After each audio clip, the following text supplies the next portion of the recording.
তো আজকে কাজের যে কাজ করার ইতিহাসটা রেখে দেবো আজকে আমি, যে আমরা কীভাবে কাজ করি। একটু কি যাও কাজ করাটা কি জানি না কতদিন কাজ করবো, যে কদিন কাজ করবো একটা ইতিহাস থেকে যাবে, সেটা চেষ্টা করছি। এই যে বাইক উঠলাম এখন, বর্তমান আমার সহকর্মী এবং আমার ড্রাইভার বলতে পারো। বললাম হ্যালো বলে দাও। হ্যালো। হ্যাঁ ঠিক আছে, চলো আমরা এবারে যাবো আমাদের গন্তব্যস্থলে যেখানে কাজ আছে। ওখানে গিয়ে আমরা কাজ দেখাবো যে আমরা কীভাবে কাজ করি। আর এটা রেকর্ডিং করার উদ্দেশ্য একটাই, যে এটাকে রেখে দেবো নেটে, তাহলে সারা জীবন দেখতে পারি ভবিষ্যতে, বা আমার ছেলেমেয়ে দেখবে যে বাবা ইয়াং বয়সে কীভাবে কাজ করতো।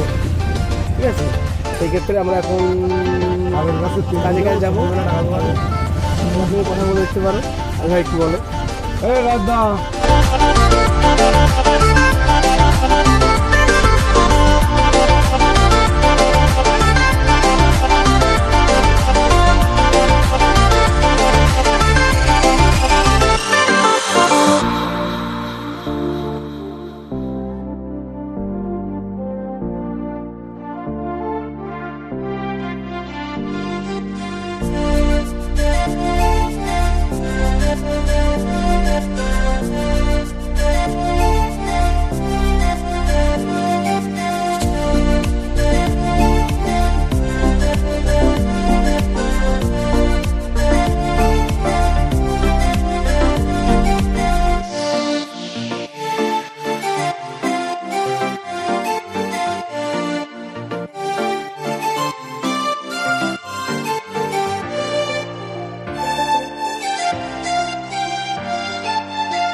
স্পটে, কিন্তু আজকে একটা কাজের একটা বেশি স্পেশাল আছে।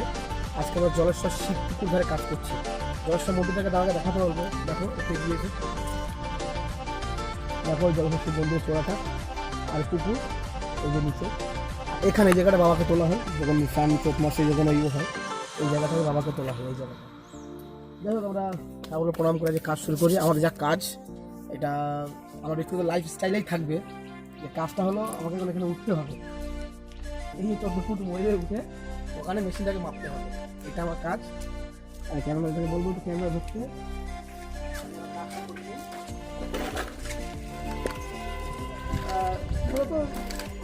জীবন সব কিছু তো নোট করে রাখা যায় না। আর পৃথিবীতে কোনো কাজ ছোট নয়। অনেকে দেখাতে চায় না যে আমি কী কাজ করি, কী কাজ না। আমার লাইফ স্টাইলে আছে, সত্যি বলতে গেলে আমার একটা মিস্ত্রি আসেনি, আমি এই কাজ জানি, তো আমাকে এই কাজ করতে হবে। সো ওয়েল, উঠতে হবে গন্তব্যস্থলে।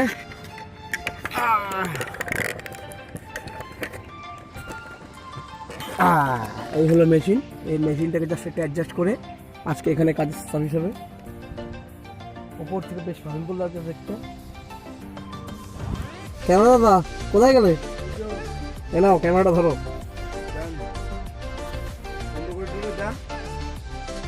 তো কাজের শেষে এই কুলটা আমরা পেলাম, আমার পোলাদা পেড়ে এনেছিল, তাই কুলটাই খেলাম, এখন ভালো লাগছে বেশ। পোলাদা কুলটা বেশ আস্বাদভাবে খাচ্ছে, আমিও খাই। আমার কাজ মোটামুটি এখানে শেষ, আমরা যাবো ঘরে, ঘরে গিয়ে খাওয়া দাওয়া করে রেস্ট নিয়ে বিকালে আবার দুটো খাবো।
খাওয়া দাওয়া হয়ে গেল, এখন একটু রেস্ট নেবো, রেস্টের টাইম 10-15 মিনিট রেস্ট নিয়ে আবার এক সাইডে কাজ আছে, সেই কাজে